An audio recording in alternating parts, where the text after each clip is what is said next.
আসসালামু আলাইকুম। সম্মানিত সুধীজন, আজকের অনুষ্ঠানে সম্মানিত সভাপতি, প্রধান অতিথি, অতিথিবৃন্দ সকলকে আমি আমার পক্ষ থেকে আন্তরিক সালাম, অভিনন্দন জানাচ্ছি। প্রিয় সুধী, আজকের এই সমাবেশে বাল্যবিবাহ প্রতিরোধে আমার মতামত বা আমাদের করণীয় ইত্যাদি সম্পর্কে আলোকপাত করার জন্য আমাকে যে সুযোগ দান করা হয়েছে তার জন্য আমি সকলকে আন্তরিক ধন্যবাদ জানাচ্ছি।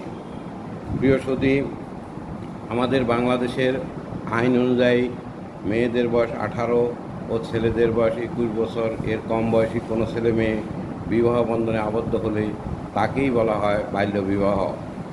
বাল্যবিবাহ সাধারণত অনেকগুলি কারণে হয়ে থাকে। এর মধ্যে হলো প্রথমত পারিবারিক দারিদ্রতা, তার নিরাপত্তার অভাব, মেয়েদের দায়িত্ব থেকে মুক্তি পাওয়া, অভিভাবকদের যে মনোভাব যে করে হোক দায় সারা করছে তার মেয়েকে বিবাহ দিতে পারলেই তিনি যেন মুক্ত হবেন, কন্যা লালন করার আর্থিক ক্ষতি থেকে মুক্তি পাওয়ার জন্য, এরপরে জন্ম নিবন্ধন না হওয়া, তারপরে হলো বাবা মার স্বাদ আহ্লাদ এবং ইত্যাদি মেটানো, শিক্ষার অভাব, সামাজিক প্রথা ও কুসংস্কার এবং মানসিক চাপ, সামাজিক চাপ, আইনগত আইন সম্পর্কে অজ্ঞতা। আমাদের এই সমাজের অনেক পিতামাতা জানে না যে এই বাল্যবিবাহের কী কুফল থাকতে পারে, কেন বাল্যবিবাহ হলে কি হবে এটা সম্পর্কে জানা নাই, সচেতনতার অভাব।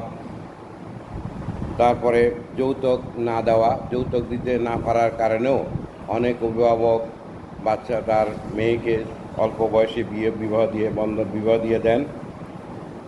মেয়েদের আয়মুখী কর্মসংস্থানের সুযোগ কম, কারণ মেয়েরা যত্র চাকরি করতে পারে না।